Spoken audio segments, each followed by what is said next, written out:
Sri Isopanisad, translated with commentaries by His Divine Grace A.C. Bhaktivedanta Swami Prabhupada.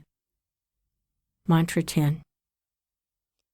Anyad evahur vidyaya, anyad ahur avidyaya, iti shrushruma dhiranam, yenas tat vichachakshire.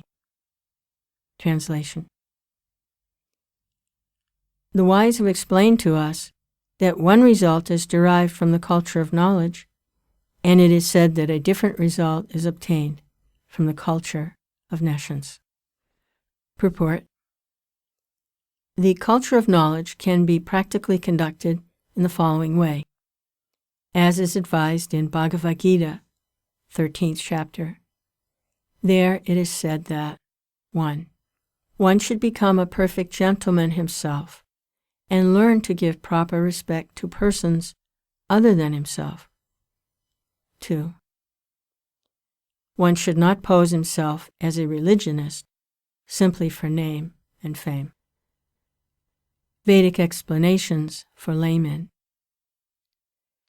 The Vedavadaratas make their own explanations of the Vedas, neglecting the authority of the great teachers, called acharyas, and they tend to raise some unscrupulous person from among themselves as the leading exponent of Vedic knowledge. These men are especially condemned by this mantra of Sri Isopanisad with the very appropriate Sanskrit word, Vidyarata. Vidya means Veda, because the Veda is the original in all knowledge, and Rata means engaged.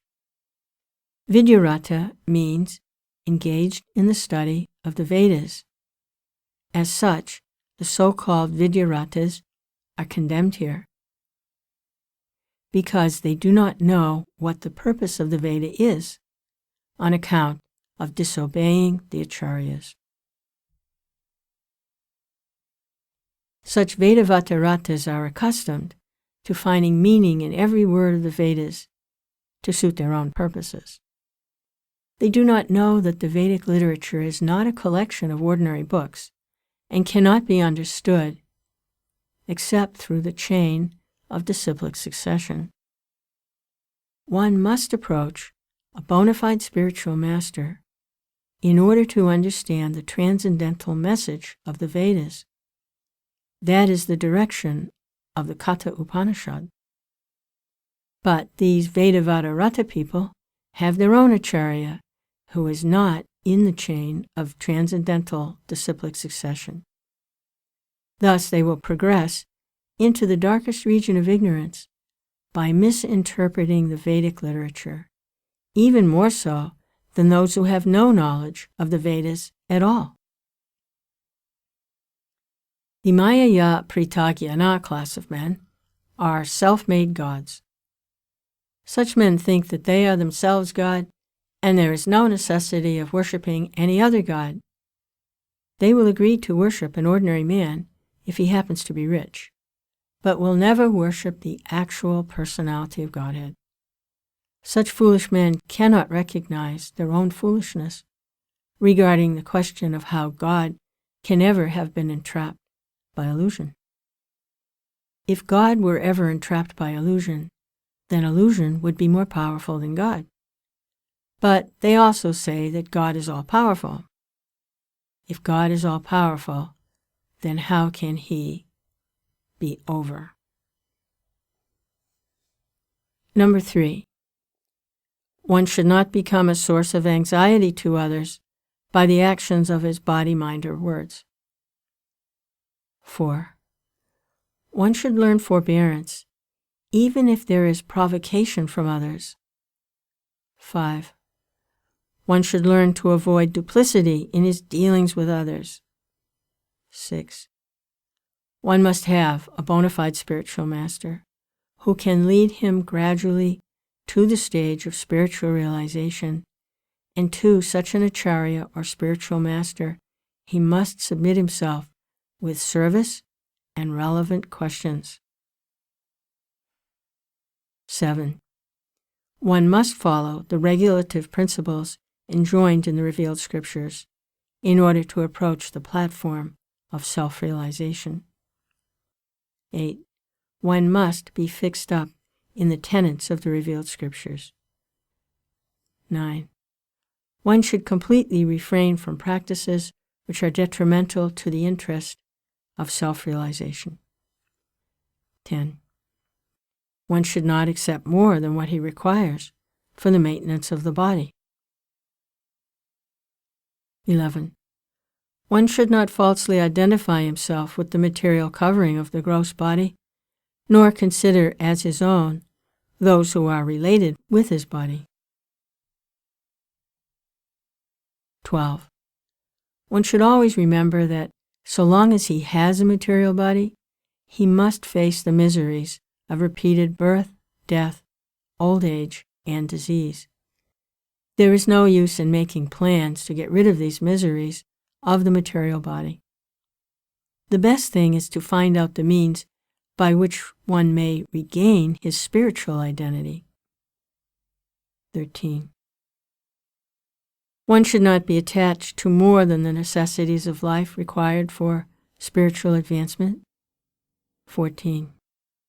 One should not be more attached to wife, children, and home than is ordained in the revealed scriptures. 15. One should not be happy or distressed in regard to the desirables and undesirables created by the mind. 16. One should become an unalloyed devotee of the personality of Godhead Sri Krishna and serve him with rapt attention. 17.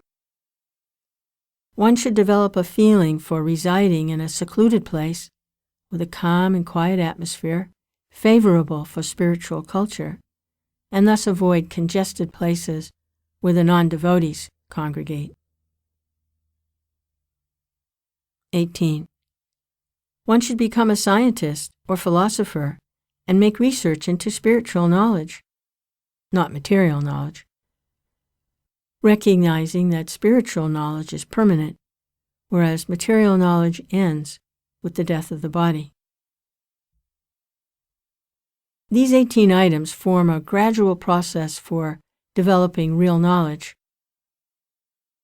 Except for these 18 items, all other items, whatever, are grouped within the category of nescience.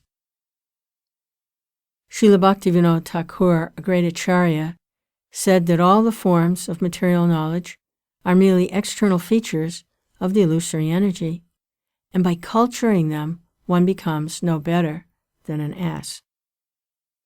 Here, in Sri Isopanisad, the same principle is repeated. Material advancement of knowledge means actually converting a human being to the status of an ass. Some materialistic politicians, under the cover of spiritual garments, do decry the present system of civilization as satanic. But, unfortunately, they do not care for the culture of real knowledge, which is described in the Bhagavad Gita, and therefore they cannot change the satanic situation. In the modern setup of things, even a boy thinks himself self-sufficient and pays no respect to elderly men. Thus, due to the wrong type of education imparted by our universities, boys all over the world have become the cause of headache to the elderly people. Therefore, Sri Isopanisad warns very strongly that the culture of nescience is different from that of knowledge.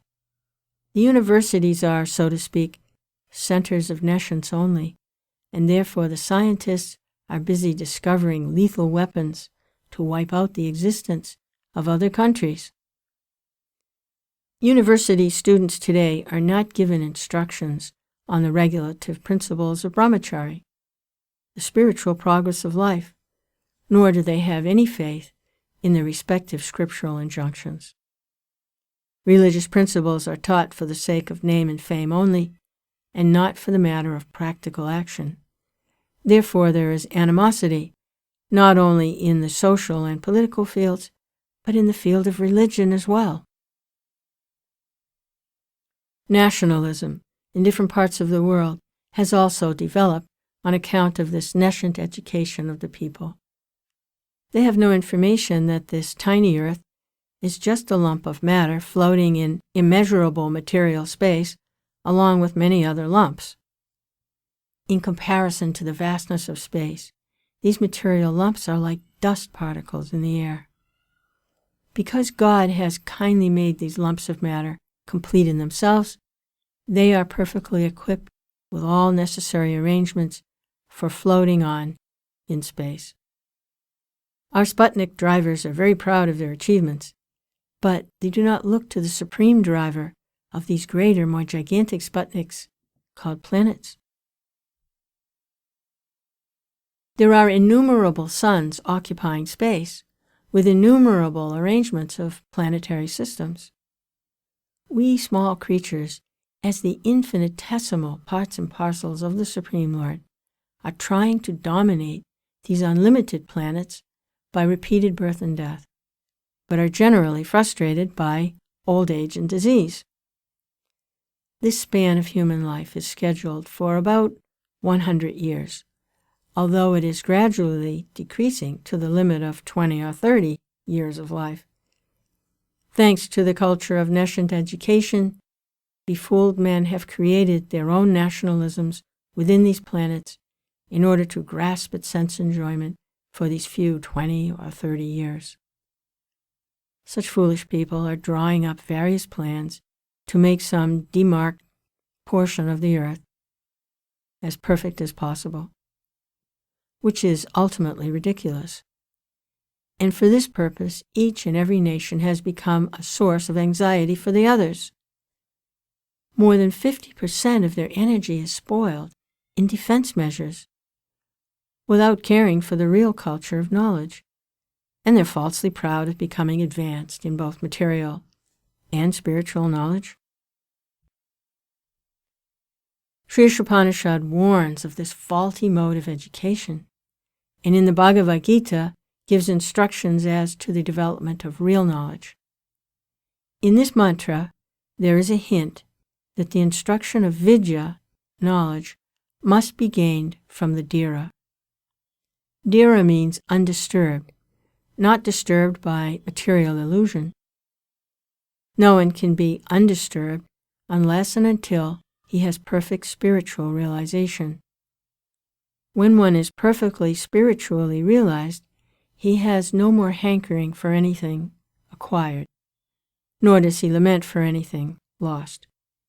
Such a dhira has realized that their material body and mind, which he has acquired by chance material association, are foreign elements, and therefore he simply makes the best use of a bad bargain. The material body and mind are bad bargains for the spiritual living entity. The living entity has different functions in the living world, but this material world is dead. And as long as the living spiritual sparks manipulate the dead lumps of matter, the dead world appears to be a living world. But actually, it is the living souls, the parts and parcels of the Supreme Living Being, which move the world.